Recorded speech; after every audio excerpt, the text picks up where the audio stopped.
Assalamualaikum warahmatullahi wabarakatuh. Bismillahirrahmanirrahim. Alhamdulillahirabbil alamin. La ilaha illallah wahdahu la syarikalah, lahul mulku wa lahul hamdu wa huwa ala kulli syai'in qadir. Asyhadu an la ilaha illallah wa asyhadu anna Muhammadan abduhu wa rasuluh. Allahumma shalli ala Muhammad wa ala ali Muhammad kama shallaita ala Ibrahim wa ala ali Ibrahim fil alamina innaka Hamidum Majid. Alhamdulillah sahabat percikan iman, dengan izin Allah Subhanahu wa taala setiap hari Senin kita isi dengan membahas tafsir Al-Hikmah, ya. Buku yang saya tulis khusus membahas tentang surat-surat yang ada di Juz Amma. Surat yang akan kita bahas hari ini adalah surat ke-90. Surat Al-Balad. Surat ini turun di Mekah. Artinya surat yang turun sebelum Rasulullah hijrah ke Madinah. Surat Makkiyah. Dan ini berjumlah 20 ayat. Kita akan bahas ayat per ayat untuk kita telaah apa kandungan maknanya. A'udzubillahi minasyaitonirrajim. La uqsimu bihadzal balad. Sahabat-sahabat percikan iman, kalau diterjemahkan secara letterlek, la uqsimu itu artinya aku bersumpah dengan kota Mekah. Wa anta hillum bihadzal balad, dan engkau Muhammad bertempat di kota ini. Ini apa maksud Allah bersumpah dengan kota Mekah, bersumpah dengan Muhammad, engkau tinggal di sini. Nah, ini akan kita telaah apa maknanya. Menurut Anda apa? Kenapa Allah berfirman, aku bersumpah dengan kota Mekah? Nah, sebelum itu saya perlu jelaskan, di sini ada uqsimu. Di dalam bahasa Arab itu untuk menunjukkan aku bersumpah bisa dengan kata uqsimu, ya. Bisa dengan menggunakan kata halafa yahlifu, berarti ahlifu. Jadi ada halafa yahlifu. Nah, kalau bahasa Arab itu kalau ahlifu aku bersumpah, tapi bersumpah yang masih punya peluang ada kebohongan. Itu kalau menggunakan kata halafa yahlifu. Seperti yang dijelaskan di dalam surat At-Taubah ayat 56, orang munafik itu mereka yahlifu, bersumpah. Karena di dalam sumpahnya itu ada kebohongan, maka menggunakan kata halafa yahlifu. Nah, ini dijelaskan dalam At-Taubah ayat 56. Kalau di sini menggunakan kata aksama yuksimu, ya, dan kemudian uksimu. Uksimu itu artinya aku bersumpah dengan kota ini. Bapak Ibu, sahabat-sahabat tercinta, kota Mekah itu dulu disebut dengan Bakkah. Jadi bukan huruf M, huruf Ba, ya. Inna awwala baiti wudi'a linnas lilladzi bi Bakkata. Di dalam Al-Quran disebut bahwa Mekah itu bukan huruf M, tetapi huruf Ba. Coba Anda lihat. Inna awwala baiti wudi'a linnas lilladzi bi Bakkata. Bukan bi Makkata, tapi bi Bakkata. Tapi kemudian berubah nama setelah ditemukan Zamzam. Baginda Rasulullah Shallallahu Alaihi Wasallam lahir dari Jazirah Arab. Nenek moyangnya Nabi Ibrahim. Jadi naik ke atas itu keturunan utamanya nenek moyang Baginda Rasulullah itu ya Nabi Ibrahim. Pernah saya sampaikan di forum ini, Nabi Ibrahim punya 2 istri. Dari istri pertama, Bunda Sarah, Nabi Ibrahim punya anak namanya Ishak. Ishak punya anak namanya Yakub. Yakub punya 12 anak. Dan semua anaknya itu tumbuh besar berkembang di daerah Yerusalem. Kemudian Nabi Ibrahim punya istri yang kedua, namanya Bunda Hajar. Nah, Bunda Hajar ini oleh Allah, Nabi Ibrahim diperintahkan oleh Allah untuk ditempatkan di yang sekarang itu jadi Jazirah Arab. Ya. Jadi hikmahnya supaya agama itu menyebar begitu, tidak hanya di Yerusalem. Lalu diperintahkanlah Nabi Ibrahim untuk menempatkan putranya di yang sekarang jadi kota Makkah. Beliau menempatkan putranya di lembah yang tidak ada pepohonan. Rabbana inni askantu biwadin ghairi dzar'in inda baitikal muharram. Ya Allah, aku tempatkan sebagian anak cucuku di satu lembah di mana sejauh mata memandang hanyalah lautan padang pasir. Berarti, saudara, tidak ada kehidupan di situ. Ya enggak? Biwadin ghairi dzar'in, tidak ada pepohonan. Itu isyarat bahwa daerah tandus, daerah tidak ada air. Yang kemudian dengan kuasa Allah, disitulah ditemukan atau muncul air Zam-Zam yang sampai sekarang tidak pernah surut airnya.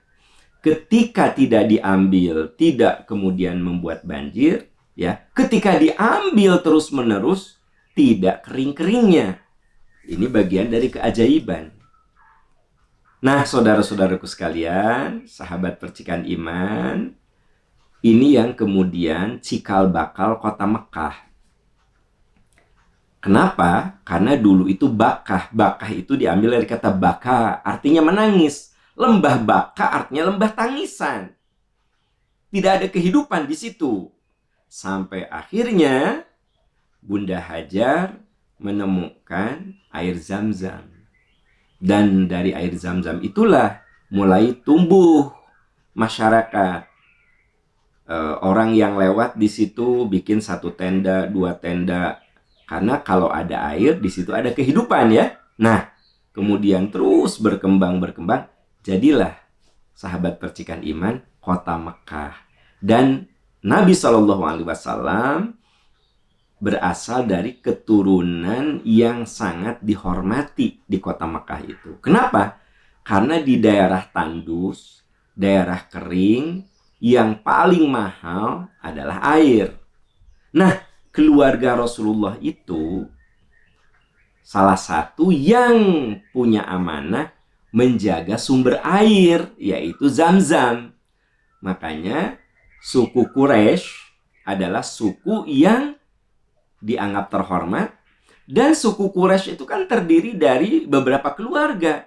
Nah, Bani Hashim yang merupakan nenek moyang Nabi SAW itu adalah keluarga yang paling terhormat, paling disegani di masyarakat Jazirah Arab saat itu. Kenapa? Karena sumber kehidupan utama yaitu air dipegang oleh keluarga nenek moyang Nabi SAW alias Bani Hashim itu. Nah, di sini Allah berfirman, la uqsimu bihadzal balad. Aku bersumpah dengan kota Makkah ini. Balad di sini maksudnya kota. Wa anta hillum bihadzal balad. Dan engkau Muhammad tinggal di situ.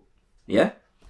Ini sebenarnya memberikan suatu peringatan. Kan baginda Rasulullah itu dihinakan, dinistakan. Nabi awalnya menyampaikan dakwah itu secara sembunyi-sembunyi. Awalnya kan, ketika beliau mendapatkan wahyu di Gua Hira, itu berdakwah sembunyi-sembunyi. Sampai turun perintah, wa anzir ashiratakal aqrabin. Berilah peringatan keluarga dekatmu. Sahabat percikan iman, keluarga dekat Rasul itu siapa? Ya para bangsawan itu. Saya bilang tadi, Nabi itu lahir dari keluarga bangsawan. Jadi bukan dari keluarga ece-ece gitu loh, ya. dari keluarga yang terhormat. Karena apa? Keluarga Nabi itu penjaga sumber kehidupan, yaitu air. Nah, Allah firmankan, Muhammad, beri peringatan keluarga dekatmu. Siapa keluarga dekat? Ya para bangsawan yang ada di suku Quraisy. Dan suku Quraisy itu adalah suku yang paling disegani, dihormati. Tidak ada yang berani mengganggu kalau sudah tahu bahwa itu suku Quraisy, apalagi Bani Hashim. Ya. Nah, sahabat percikan iman, saat itulah Nabi mengumpulkan paman, uwa, bibi. Nah, lalu Nabi mengatakan, wahai saudara-saudaraku, bila aku beritakan kepada paman semuanya, bibi semuanya, bahwa di belakang lembah ini ada sekelompok tentara berkuda yang akan meluluh lantahkan, yang akan menyerang kalian. Akuntum musaddiqin, apakah kalian akan mempercayai saya? Kata Nabi. Apa kata mereka? Majarrobna alaika kadhiba, antal aminu minna.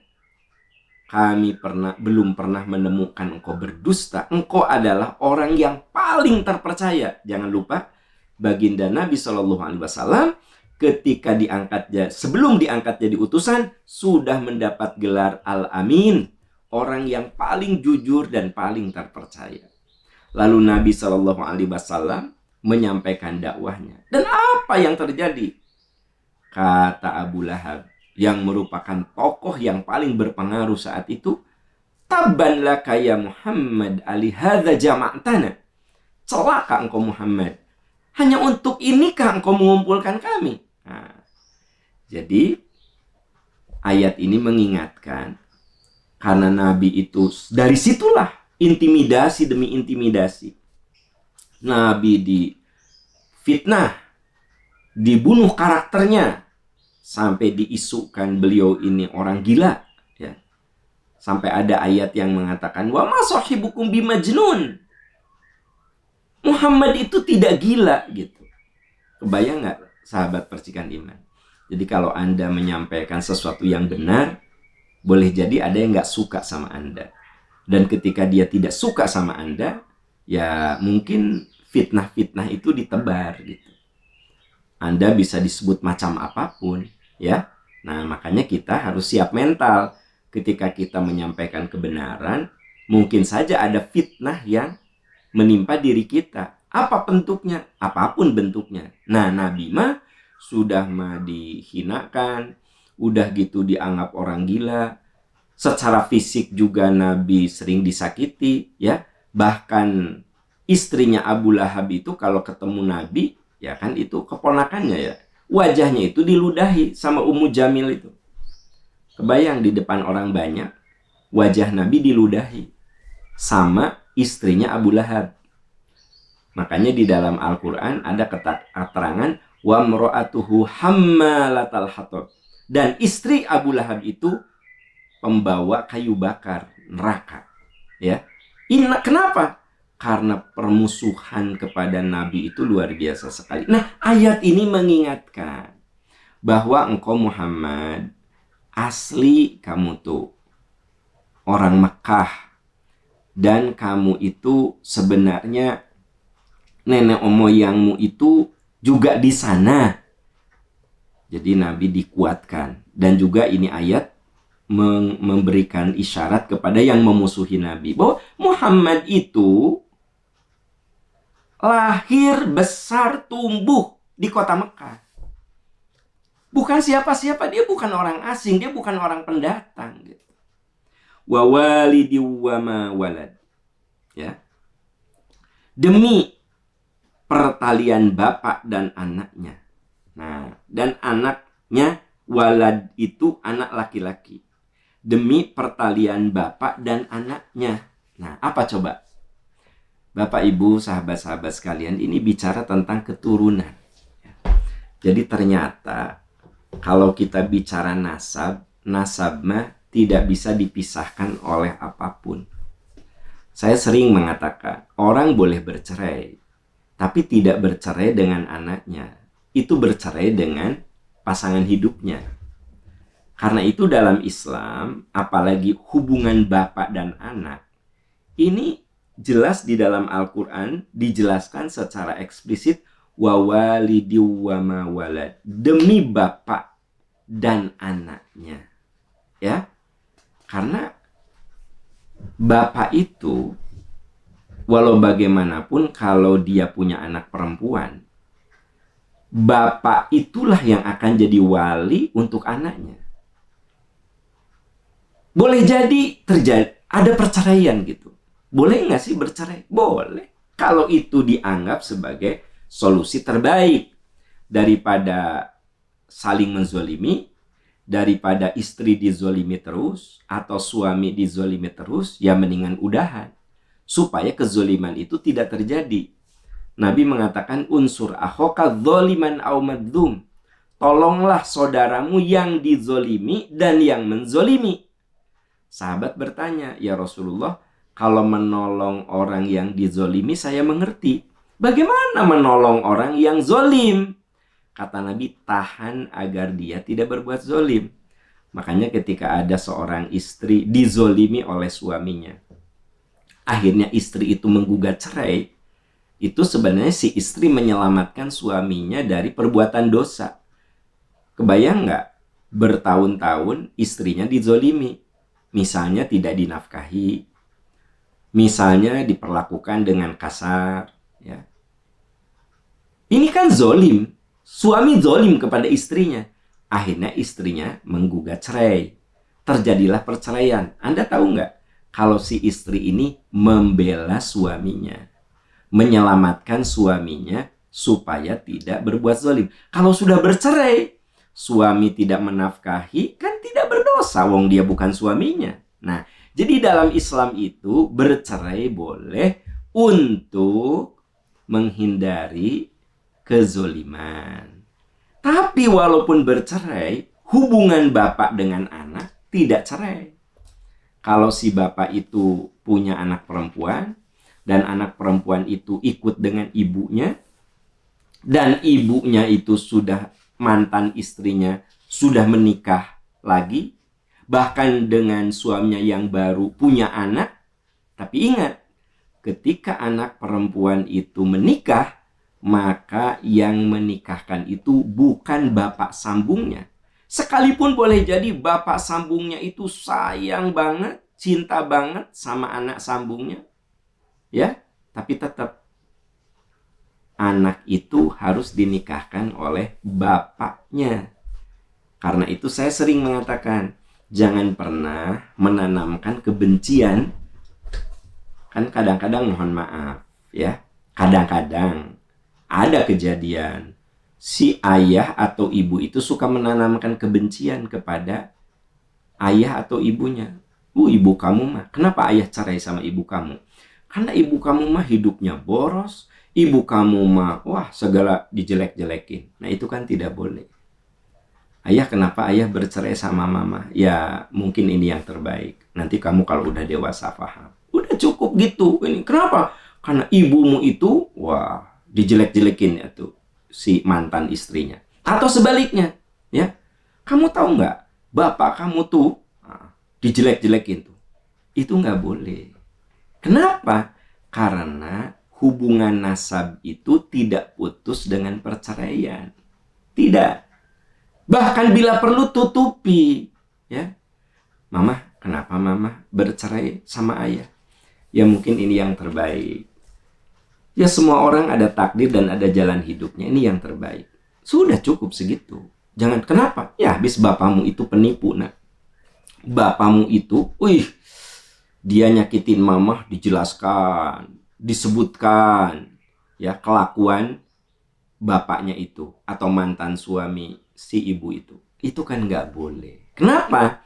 Wa walidi wa ma walad, demi bapak dan anaknya. Artinya hubungan itu tidak putus dengan apapun. Bahkan dengan mati pun tidak putus. Saudara-saudaraku tercinta, jangan salah loh. Hubungan kita dengan anak itu tidak bisa putus dengan cerai, tidak bisa putus dengan mati.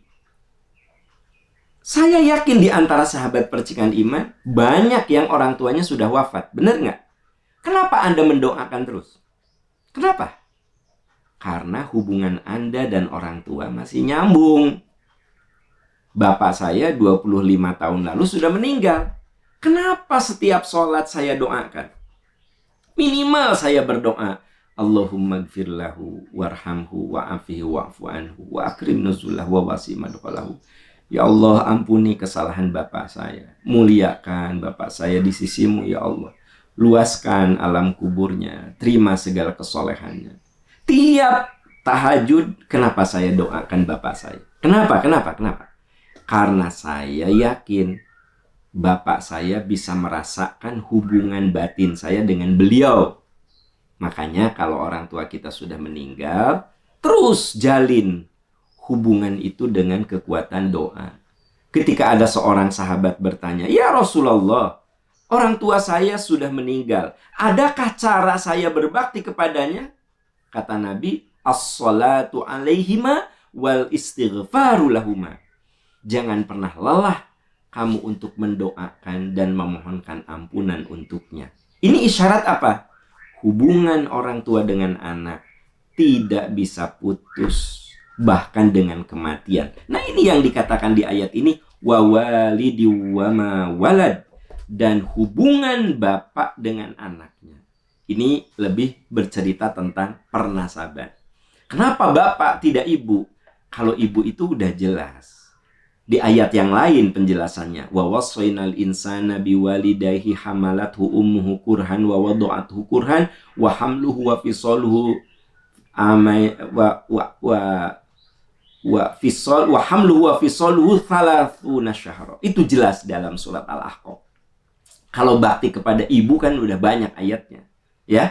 Kami wasiatkan kepada anak untuk berbakti kepada kedua orang tuanya. Ibunya hamil dalam keadaan susah payah, bertambah susah payah, hamil dan menyusui butuh waktu 30 bulan. Disebut definitif perjuangannya. Definitif jelas pengorbanannya. Ya. Nah, dari sekian ayat yang berbicara tentang bakti kepada orang tua, di Al-Balad ini disebut khusus ayah, wa walidi wa ma walad, demi pertalian bapak dengan anaknya, gitu. Ya. Nah, ini isyarat bahwa kita harus berbuat baik kepada ayah dan bunda. Tapi memang bunda itu di Quran lebih diceritakan penderitaan-penderitaan fisiknya, mentalnya. Nah, kalau bapak lebih dijelaskan perjuangan untuk menafkahinya. Wa alal mauludi rizquhunna wa kiswatuhunna. Ayah itu wajib menafkahi anak dan istrinya. Jadi lebih kepada perjuangan menafkahi. Tetapi ayah punya posisi khusus, yaitu ikatan nasab itu ke ayah. Wa walidi wa ma walad. Makanya di akte kelahiran, saudara-saudara, kan yang disebut nama ayah kita, Aam Amiruddin bin Nurdin. Nurdin itu anak ayah saya.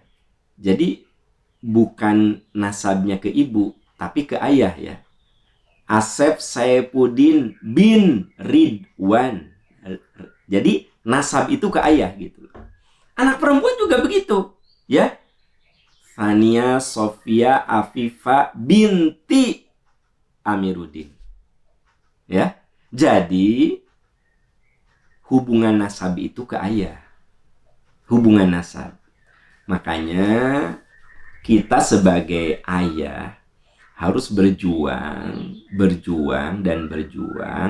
menjadi teladan bagi anak-anak. Ayah itu pencari nafkah. Tetapi tugas kita bukan hanya mencari nafkah, menjadi sosok ideal bagi anak, menjadi tokoh yang satu saat di dalam memori anak itu ada tokoh bapaknya. Nah, ini seringkali dilupakan. Ayah seringkali beranggapan aku yang penting cari nafkah. Padahal bukan begitu. Bukan semata-mata itu. Bagaimana ayah itu menjadi sosok yang baik dalam memori anak. Ya. Betul ayahnya sibuk. Tapi si anak tahu bahwa kesibukan ayah itu adalah sebagai bentuk tanggung jawab kepada keluarga. Nah, di sini istri berperan memunculkan sosok ayah sebagai sosok yang perlu diteladani. Makanya ibu, mohon maaf, sekesal apapun sama suami, jangan pernah dan jangan suka menjelekkan suami di depan anak-anak. Mama, kenapa sih ayah teh pulangnya malam aja gitu. Kan ayah itu satu kantor kan dengan teman aku kan, dengan ayahnya teman aku kan. Ayahnya teman aku mah pulang teh paling malam maghrib gitu. Kenapa sih si papa mah kadang nggak pulang, kadang jam 10. Ibu yang bijaksana mengatakan, iya nak, karena papamu kan berjuang untuk menghidupi keluarga. Mungkin dia mencari uang tambahan. Ya, mungkin dia lembur, makanya kamu harus sayang sama ayah. Dia berjuang untuk kita. Nah, itu ibu yang bijaksana. Walaupun ibunya teh tahu si suaminya itu memang pulang malam karena gaul yang nggak habis-habisnya gitu loh. Pulang ngantor, nongkrong sama teman-temannya, ya. Kan ada suami yang pulang kantor tuh bukan cepet-cepet pulang, nongkrong sama teman-temannya. Ya, untuk menjaga relasi seminggu sekali oke. Ya mah hampir tiap hari, ya. Waktu libur digunakan untuk ngumpul sama teman-temannya. Jadi sekali-kali boleh, tapi ada saat hari libur pasti sepedahan, pasti mau motoran, ya gitu. Terus kapan gitu untuk anaknya? Kapan itu untuk anaknya? Bukan tidak boleh punya hobi, ya hobi sepeda boleh, hobi golf boleh, hobi motor boleh, hobi apa boleh. Tapi ingat, kita ini ayah. Ada saat dimana kita harus membangun bonding dengan anak, membangun kedekatan. Kalau Anda suka sepedahan, ajaklah anak-anak, ayo sepedahan sama ayah. Ya, gitu. Kalau Anda senang touring, bawalah anak istri touring, gitu. Ya, ini kalayaban, sendirian. Ya, seperti bujangan, anak tidak pernah punya waktu dari ayahnya. Ini ayat ini, saudara-saudara, ini Anda baca ayat ini.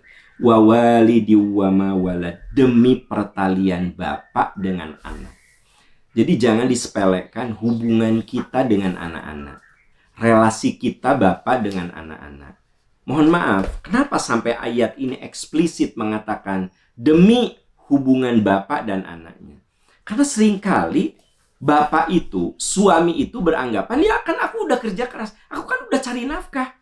Nah, lalu tidak ada waktu untuk membangun kedekatan, bonding, kedekatan dengan anak. Ada saat waktu di tengah kesibukan ya kita sisihkan untuk makan dengan anak, jalan dengan anak, bareng dengan anak, main dengan anak. Nah, makanya tidak sedikit anak yang kehilangan masa emas kedekatan dengan bapaknya. Itu banyak sekali, banyak sekali. Jadi kalau dengan ibunya mah sering, makan sama ibunya sering, main sama ibunya sering, tapi sama bapak gitu loh. Ya.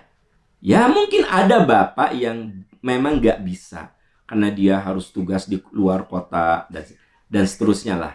Itu kan bisa dijelaskan sama anak. Tapi ini mah orang yang masih dalam satu kota.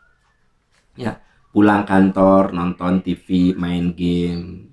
Pulang kantor, ya, main game gitulah ya. Tidak ada gitu untuk ngobrol sama anak, main sama. Hari Minggu ya itu dia lebih asik dengan dirinya sendiri, ngikutin hobi-hobinya yang tidak ada habis-habisnya. Sekali lagi bukan tidak boleh punya hobi, Bapak Ibu, bukan. Tetapi yuk. Ini saya lagi jelaskan ayat ini, saudara-saudara. Saya lagi jelaskan wa walidi wa ma walad, demi ayah, pertalian bapak dan anaknya. Kenapa sih Allah sampai menyebut demi pertalian bapak dan anaknya? Karena mohon maaf, seringkali saya sebagai ayah mungkin lalai untuk membangun kedekatan, untuk menciptakan figur yang ideal bagi anak. Karena walau bagaimanapun, dalam dunia pendidikan selalu ada 3. Perkataan yang benar, pembiasaan yang benar, keteladanan yang benar. Jadi kalau kita memberikan keteladanan kepada anak, ini saya lagi cerita Bapak ya. Halo Bapak-bapak nih, Anda lihat ayatnya, saya lagi cerita Bapak nih. Saya nggak lagi cerita Ibu. Wa walidi wa mawala, demi pertalian Bapak dengan anaknya. Ya, kalau kita Bapak-bapak, kalau istri belanja, kita bantuin bawa belanjaan istri. Itu tuh dilihat oleh anak. Dan jadi stock of knowledge, menjadi cadangan, menjadi simpanan di memorinya. Next, ketika dia jadi bapak, ketika dia jadi suami, dia punya cadangan pengetahuan. Oh, kalau istri bawa-bawa itu tuh dibantuin. Bapak nggak ngomong, tapi bapak tuh kalau istri bawa sini mah, gitu loh. Ya, di rumah, ketika tidak ada asisten rumah tangga, lalu adalah suatu yang harus dibantu, ada bapak yang nyuci piring. Apakah aib? Enggak, bapak-bapak. Kalau Anda lihat ada di tempat cucian tuh, dia nyuci piring. Karena tahu istrinya sibuk, riweuh, kudu ngurus anak. Saya ingin tanya, ketika bapak nyuci piring, dilihat nggak sama anak? Dilihat. Dan Anda tahu itu masuk dalam memorinya. Dalam stock of knowledge, cadangan pengetahuannya. Next, dia di kemudian hari jadi ayah, maka ada cadangan pengetahuan. Bahwa dulu bapaknya suka bantu ibunya nyuci piring. Maka ketika dia jadi suami, dia nggak akan segan untuk ngebantuin istrinya. Kenapa coba? Karena sudah ada cadangan pengetahuannya. Gitu loh. Nah, jadi ini hikmahnya. Wa walidi wa mawalad, demi pertalian bapak dengan anak, gitu loh. Sampai tegas teman-teman sekalian. Jadi kita jangan merasa aib untuk membantu aktivitas istri. Misalnya ada seorang suami yang dia itu direktur utama di kantornya, tapi nggak segan-segan untuk bantu istrinya apa, karena pembantu lagi nggak ada nih, habis lebaran nggak pulang lagi, si bapak itu ngepel gitu ngebantuan istrinya. Dia dirut, saudara-saudara. Pertanyaannya, hinakah bapak itu? Tidak. Pasti di anak itu ada cadangan pengetahuan. Bapakku itu orang nomor 1 di perusahaan. Tapi kalau di rumah benar-benar dia sebagai ayah, dia sebagai suami yang benar-benar mengayomi keluarganya. Nah, sahabat-sahabat percikan iman, yuk ayat ini kita renungkan, ya. Dan dengan membaca ayat ini saya introspeksi diri. Saya sebagai bapak itu introspeksi diri. Jangan-jangan anak-anak saya tidak punya kenangan manis dengan saya gitu, dengan bapaknya. Coba bapak-bapak, ada nggak sih kenangan indah, kenangan manis sama anak-anak? Seringkali saya dan teman-teman itu punya sekolah, namanya Sekolah SD Firdaus Percikan Iman. Nah itu suka ada pertemuan dengan orang tua, ya kan gitu. Nah saya bisa hitung dengan jari bapak-bapak yang menyengaja datang dalam acara pertemuan dengan sekolah.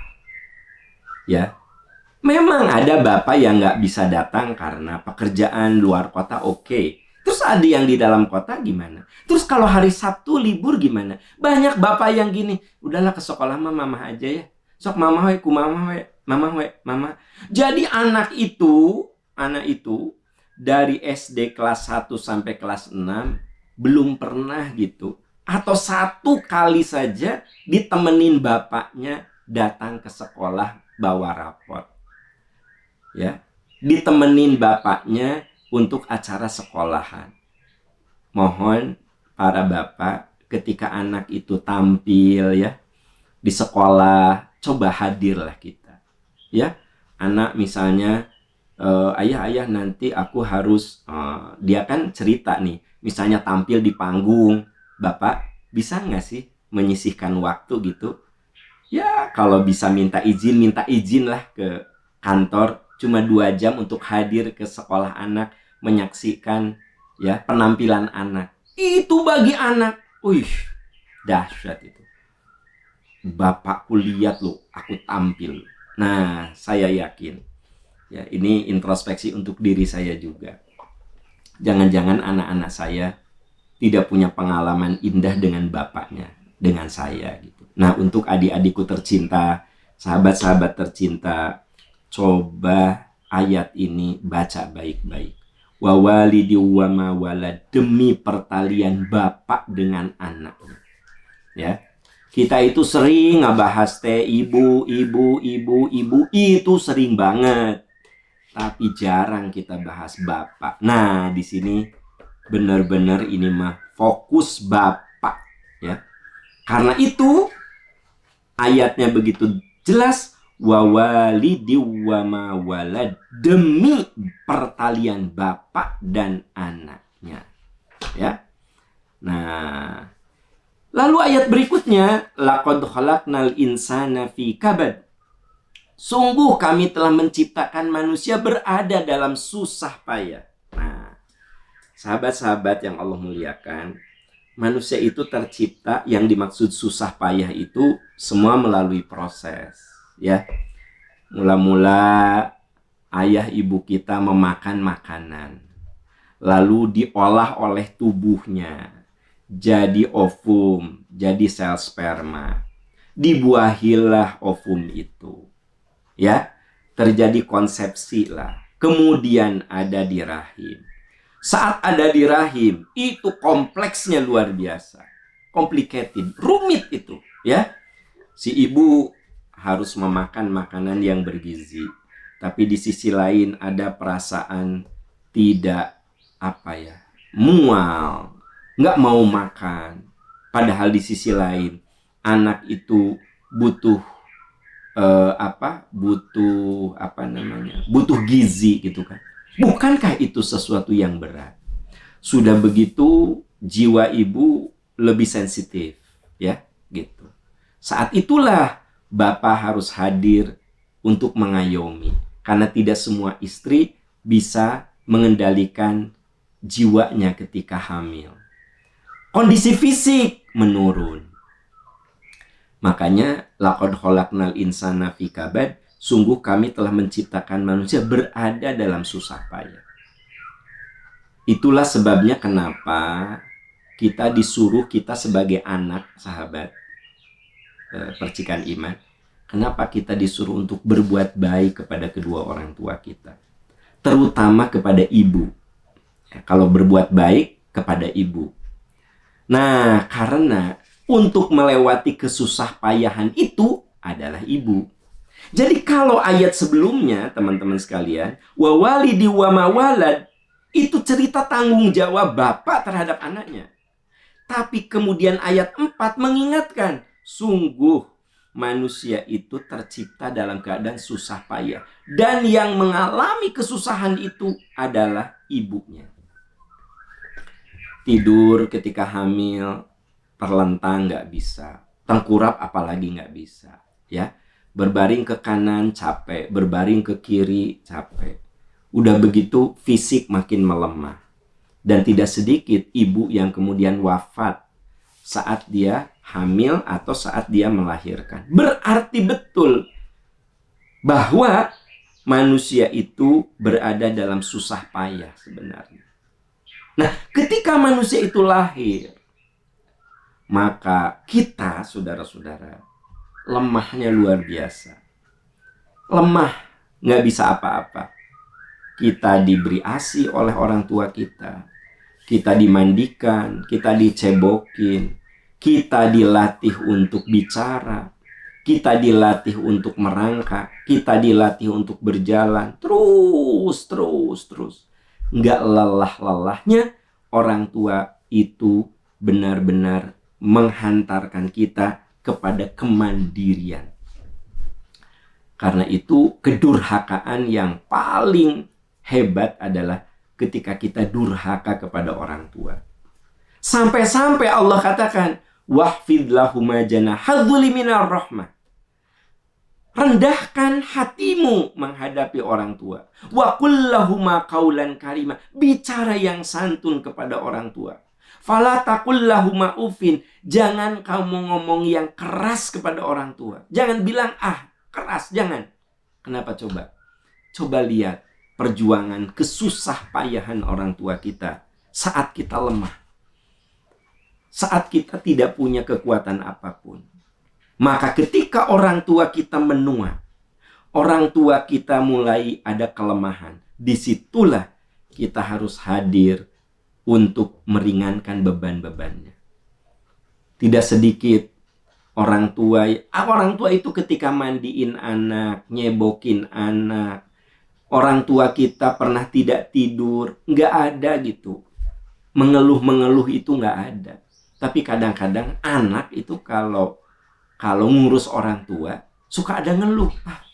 Orang mah capek ngurus bapak orang. Bapak orang kan geringnya. Aku orang diurusnya.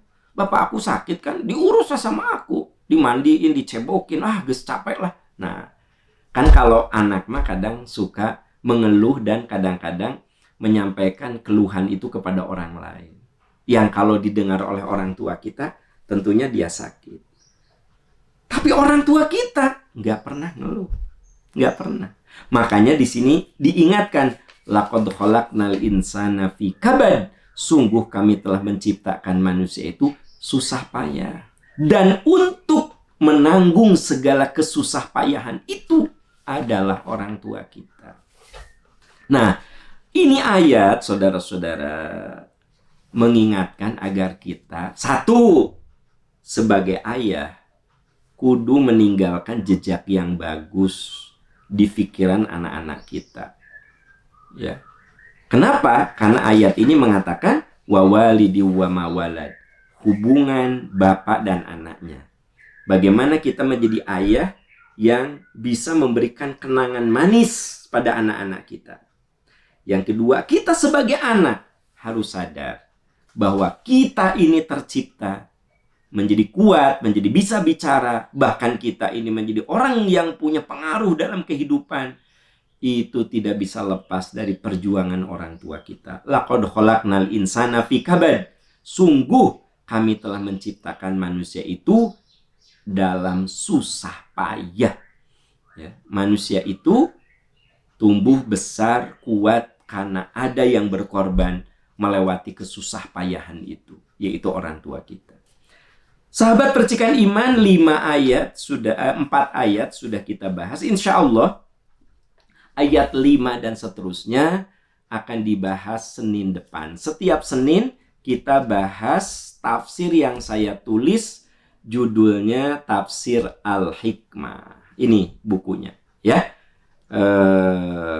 Bapak Ibu sahabat bisa baca lagi, diulang lagi, karena peringatan itu kan harus diulang-ulang. Atau Anda tonton lagi di YouTube, di Instagram materi kita hari ini. Biar meresap, ya kan gitu. Kita introspeksi, ya. Apakah kita sudah jadi ayah yang amanah, sudah jadi ibu yang amanah, sudah jadi orang tua yang amanah, sudah menjadi anak yang berterima kasih atas segala kesusah payahan orang tua. Itu jadi bahan renungan. Saudara-saudaraku tercinta, semoga Allah menolong kita, menguatkan kita, dan kita berjuang menjadi ayah yang amanah, menjadi ibu yang amanah, dan menjadi anak yang tahu rasa terima kasih atas segala perjuangan orang tua kita. Semoga Allah memberkahi. Subhanaka Allahumma wa bihamdika asyhadu an la ilaha illa anta astaghfiruka wa atubu ilaik walhamdulillahi rabbil alamin.